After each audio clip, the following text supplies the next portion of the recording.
ஒட்டட வாயில விழுங்க அவரு டைனிங் டேபிள் நேரா ஃபேன்ல அப்படியே பாப்பாரு.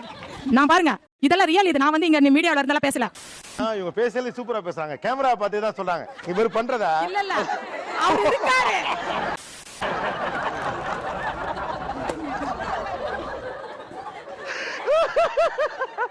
இவங்க சொல்றாங்க பணம் கொடுத்தேன். நாங்க ஒரு லாக்கர் சார், அவங்களுக்கு ஒரு லாக்கர், அவங்க பணத்தை வைக்கிற லாக்கர். எப்ப வேணாலும் எங்களை திறந்து எடுத்துட்டு போயிட்டே இருப்பா. நான் கேட்க முடியாது. ஏதோ ஒரு இல்ல உனக்கு எல்லாம் நான் தான் செய்யறேன். நீங்க எனக்கு எங்களுக்கு ஒண்ணும் பிச்சை படலையே. நாங்க உங்ககிட்ட பிச்சை கேட்கலையே. வீடியோ போட்டா சப்ஸ்கிரைபரே வர மாட்டேங்குதான். அவன் ஏன் வீடியோ போடுறான்லாம் கேட்கறது இல்லை. நீங்க சப்ஸ்கிரைப் பண்ணி விடுங்க. வீடியோ நல்லா இல்லைனாலும் சப்ஸ்கிரைப் பண்ணணுங்க. அனைவருக்கும் கோபிநாத்தின் அன்பு வணக்கம். வணக்கம்டா. நீயானா பெரும் சத்தத்தையும் கூச்சலையும் கவனிக்கிறது மட்டும் இல்ல, சின்ன முணுமுணுப்புகளையும் கவனிப்போம். இந்த டாபிக் அந்த முணுமுணுப்பு தான். என்னவா இருக்கும் எனக்கு என்னடா தெரியும், கேளுடா. உங்களுக்கு நீங்கள் செய்யக்கூடிய பணிகளுக்காக என்ன சம்பளம் கொடுக்கலாம் அப்படின்னு நினைக்கிறீங்க? ஒரு 30,000 கொடுக்கலாம் சார். ஒரு நாளைக்கு 1000 ரூபீஸ்னு 30,000 கொடுக்கலாம். யாத்தும் வேலையை காட்டுற வேற மாதிரி ஆயிப்போ. நான் வந்து ஆக்சுவலா இந்த சென்செக்ஸ் சொன்ன மாதிரி 45,000 இருந்தாலும், அதாவது ஹஸ்பண்ட் கொடுக்க முடியும் அப்படின்ற பட்சத்துல 45,000 கொடுக்கலாம். அப்புறம் ஆக்சுவலி எனக்கு வந்து ஒரு 1 lakh கொடுக்கலாம். இது நம்ம நிவாரண தொகை கேட்கிற மாதிரி இருக்கு. 1 லட்சம் என்ன சொன்ன அவன் என்னடா 2ங்கறான். வெளிய வா மம்பட்டி விட்டு நடுமண்டு தொடக்கறியா. 20,000 20,000 என்னது அந்த எதுக்கு எவ்வளவு ஜாப் போயிருந்தேனா எனக்கு கண்டிப்பா அந்த அமௌண்ட் கிடைச்சது. ஓகே, காம்பன்சேஷன் மாதிரி. இது நியாயம். இது நியாயம், இது தர்மம். என்ன இருந்தாலும் படிச்ச முடியா இல்லையா சார்? நான் ஒரு 5,000 கேட்பேன். 5,000 ரூபாய். என்ன கணக்கு? அது வீட்டு வேலைக்கு இல்ல, மன உளைச்சலுக்காக கேட்பேன். அந்த 5,000. ஆமா, லைன்ல இரு. ஒரு அதிர்ச்சியான சம்பவம் நடக்குது. நைட் 12:30க்கு வருவாரு. இது நேச்சுரல், நான் போய் சொல்லல, இது உண்மை. படுத்துட்டு இருப்பேன், நான் எழுந்து அலாரம். அதுல கூட அந்த பாத்திரங்கள் ஒரு சத்தம் கேட்க கூடாது நடுவுல அவருக்கு. ஏண்டா நான் கதையா சொல்றேன் போட்டான்டா. அதுக்கப்புறம் வந்து டீ போன 2 முறை டீ போட்டுனா பிள்ளைங்க எழுப்பணும், எழுந்து ஒரு சலனமும் இருக்காது. நானும் கிளம்பணும் வேலை பாக்குறேன். நான் அவர மாதிரி ஈக்குவலா சம்பாதிக்கிறேன். அதான் அந்த பேச்சு. அந்த டைம்ல இவரு பண்ற சேட்டைய பாத்தீங்கன்னா என்ன சொல்ல சொன்னா என்ன சொல்லிட்டு இருக்க? இவங்க பேசல சூப்பரா பேசுறாங்க. கேமரா பார்த்து தான் சொல்றாங்க. இவர் பண்றதா இல்ல அவர் இருக்காரு. அட சண்டாளா, நினைச்ச மாதிரியே ஸ்டேரிங் திருப்பி விட்டானே, நான் என்ன பண்ணுவேன்?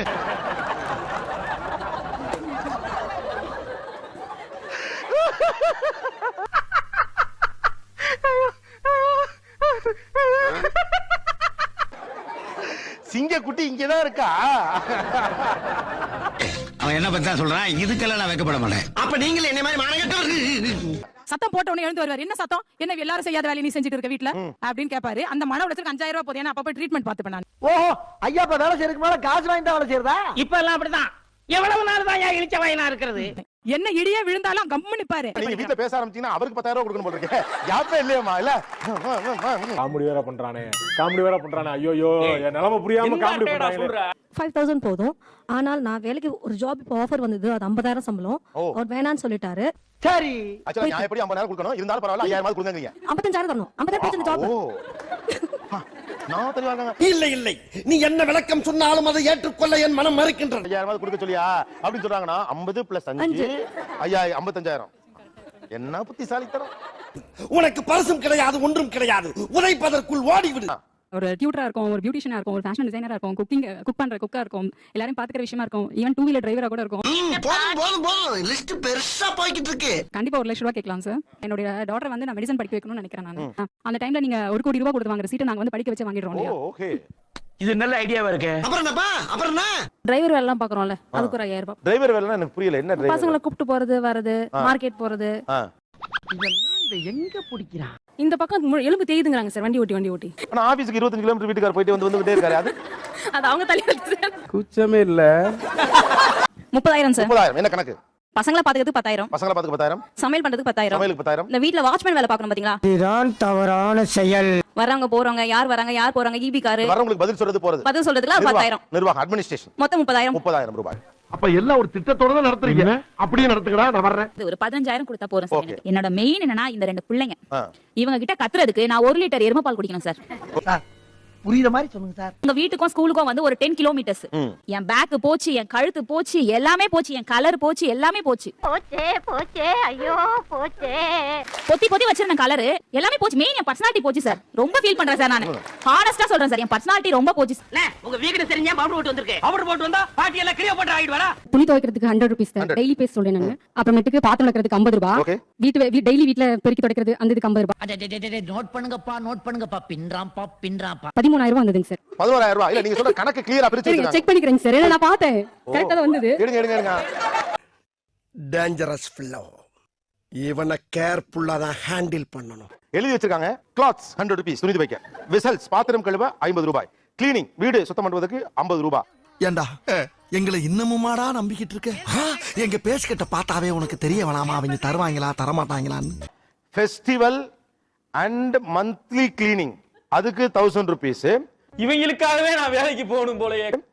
இன்னொன்னு டீடைலா எழுதிருக்காங்க. அதை சொல்ல கூச்சப்பட்டு விட்டுட்டாங்க நினைக்கிறேன். Bathroom cleaning. மாப்ள ரகசியத்தை அலௌன்ஸ் பண்ணாதே, அசிங்கமா நினைப்பாங்களா இல்லையா? சூப்பரா கிளியரா எழுதிருக்காங்க.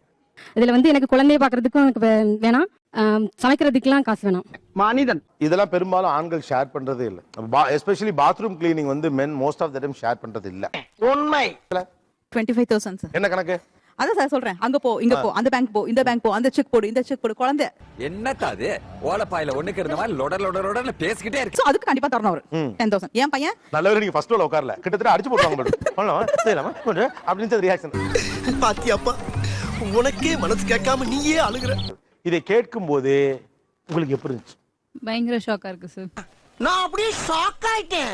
இவங்க வந்து ஹோட்டல்ல சாப்பிட்டுட்டு இட்லி பொங்கல் வடைக்கு பில் குடுக்குற மாதிரி குடுக்குறாங்க சார். இந்தா எனக்கு சோறு போடுறதுக்காக ஒரு 10, என் கழுத்துல தாலி கட்ட பாவத்துக்காக ஒரு 10. பணத்தால வந்து எதையும் வாங்க முடியாது, அதாவது பாசத்தை வந்து வாங்க முடியாது. ஒன்ஸ் நீங்க சேலரியா அதை வாங்குனீங்கன்னா அங்க புருஷன் கிட்ட இருந்து நீங்க எப்படி பாசத்தை எதிர்பார்ப்பீங்க? இந்த வந்துட்டாயா இந்த டைலாக்க சொல்றதுக்குன்னே எல்லா ஒரு பஞ்சாயத்துக்கு கிளம்பி வந்துறாயா ஒருத்தன். எந்த அன்பையும் வந்து விலை வந்து பிரைஸ்லெஸ். அதனால வந்து எனக்கு அதனால இந்த லைன் வந்து அவங்க சேலரி கேட்கறத உடன்பாடே இல்ல. ஐயோ எனக்கே ரோலிங் ஆகுது. பாசத்துக்காக விலை போடல. இவங்க சொன்னாங்க பாரு, ஃபெஸ்டிவல் டைம்ல வீட க்ளீன் பண்ணணும். அது யாரோட வேலை? நம்ம வேலை. ஏன் அதுல பங்கு எடுத்து கூடாதா? கரெக்ட். ஒட்டட வாயில விழுங்க. அவரு டைனிங் டேபிள் நேரா ஃபேன்ல அப்படியே பாப்பாரு. நான் பாருங்க, இதெல்லாம் ரியல். இது நான் வந்து இங்க மீடியால இருந்தாலும் பேசல. எதா இருந்தாலும் பிராங்கா பேசுறாயா? அவர் பெட்ல மல்லாக்கா படுக்கும் போது அந்த ஃபேன்ல இருந்து ஒட்டட விழும். மேடம் நான் ஒரு ஆள் வெயிட் பண்ணுங்க. நான் என்ன சிரிப்பு ராஸ்கல், என்ன சின்ன பிள்ளைத்தனமா இருக்கு. ஒரு ஆளு மல்லு கட்டி இடுப்பெல்லாம் வலிக்க எடுத்து துவைச்சு கிளீன் பண்ணி பெட்ஷீட்டுங்களை துவைச்சு என்னடா அவார்டா கொடுக்குறாங்க, இப்படி ஆக்ட் பண்றியா? அப்ப வந்து நான் டென்ஷன் ஆகி கத்தி ரெண்டே வேலை செய்வார். வந்து கடகன்னு ஒரு துணி எடுத்து அவ்வளவுதான் தொடச்சாச்சு. அது உங்களுக்கு பிடிக்குமா? இவருக்கு இதான் வேலை. இப்போ கொஞ்ச நஞ்சம் அவங்களுக்கு கிடைக்கிற கேர் அண்ட் அஃபெக்ஷன் கூட பணம் கொடுத்துறேன். நான் தான் கொடுத்துட்டேனே பார் வேலையை, அவ்வளவுதான். அதோட முடிச்சுட்டு போயிடுவாங்க. சொந்த காசுல சூனிய வச்சுக்கிறவாங்கன்னு சொல்லுவாங்க. அது இதுதானா சார்? நம்ம ஒர்க்குக்கான அப்ரிசியேஷன் கிடைக்காதனால தானே சார் நம்ம கேக்குறோம்.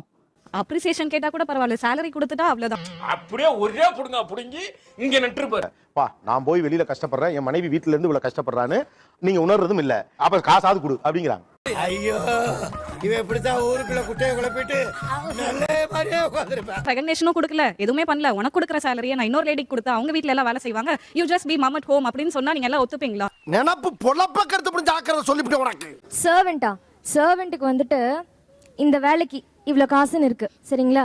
சரி, இன்னொரு இந்த இடத்துல தொடக்கணுமா அந்த இடத்துல தொடன்னு சொல்லி பாருங்க. போயா நீயும் உன் காசும் தேவையில்லைன்ட்டு போயிடுவாங்க. நம்ம அப்படி போக முடியுமா? அதேதாங்க. யார் பத்த பிள்ளையோ நம்ம பிரச்சனையை பூரா தீர்த்து வைக்கலாம். சேலரின்றது வந்து எம்ப்ளாய் கொடுக்கிறது. பட் என் வீட்ல நான் தான் பாஸ். சோ பாஸ்க்கு சேலரி கொடுப்பீங்களா? நான் தானே வீட்டுக்கு பாஸுக்கு எப்படி சம்பளம் கொடுப்பீங்க? அடவு நாக்குல நல்ல சாமி உட்கார்றத முதல்ல கேட்டுக்கலாம்ல. ஃபினான்ஷியலா என்கிட்ட தான் மணி இருக்குது. சரி, அப்போ என்னால எதுவும் பண்ண முடியல. அவர் என்ன சொல்றாரோ அதுதான் நான் பண்றேன். பதில் இல்லைல சொல்ல முடியாது, நீ சொல்ல விட மாட்ட. இவங்க சொல்றாங்க பணம் கொடுத்தேன். நாங்க ஒரு லாக்கர் சார். அவங்களுக்கு ஒரு லாக்கர், அவங்க பணத்தை வைக்கிற லாக்கர். எப்ப வேணாலும் எங்களை திறந்து எடுத்துட்டு போயிட்டே இருப்போம். நான் கேட்க முடியாது. மாமா கோவம் வந்துருச்சு. இனி அவர் மேல ஒரு அடி பட்டாலும் எரிமலை வெடிக்குண்டா. அந்த சாப்பாடு நீங்க சமைச்சது வந்து அவ்வளவு அது எவிடென்ட் ஆகும். அதுவே உங்களுக்கு ஃபுல்ஃபில்மென்ட் தானங்களா? அதுதானே பேமெண்ட்.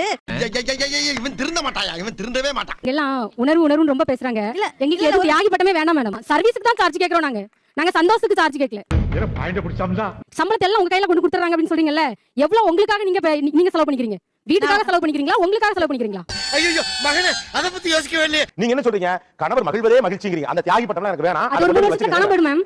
கண்மூடித்தனமான காதல் இருக்கிற வரைக்கும் மட்டும் தான் அது இருக்கும். அவனே செத்தங்கடா, அவன் உங்ககிட்ட மாட்டலடா, நீங்க தான்டா அவங்க கிட்ட மாட்டிருக்கீங்க. ஏதோ ஒரு இதுல உனக்கு எல்லாம் நான் தான் செய்யறேன். நீங்க எங்களுக்கு ஒண்ணும் பிச்சை படலையே. நாங்க உங்ககிட்ட பிச்சை கேட்கலையே. கண்டு விட்டாளையா, சூச்சமத்தை கண்டு விட்டாளே. உங்களுக்கு கொடுக்குற சர்வீஸ நீங்க சர்வீஸா தான், சர்வெண்டா தான் பாக்குறீங்க. நீ எனக்கு இது க்ளீன் பண்ணல, நீ தப்பா பண்ணிருக்கற, நீ எனக்கு கரெக்ட்டா வாஷ் பண்ணல. இன்னும் என்ன நீ பைத்தியக்காரனாவே நினைச்சிட்டு இருக்கறல? அவர் அந்த டைம்ல அவர் பாஸ் ஆயிடுறாரு, நான் சர்வெண்ட் ஆயிடுறேன். அப்ப எனக்கு அது ஒரு சர்வெண்ட் பேண்ட் மாதிரி தானே. அப்ப எனக்கு அது பேமெண்ட் வேணும். அதான் கேக்குறோம். கொஞ்சம் ஓவரா தான் போய்கிட்டு இருக்கோமோ. போவோம், என்ன பண்ணிடுவானுங்க.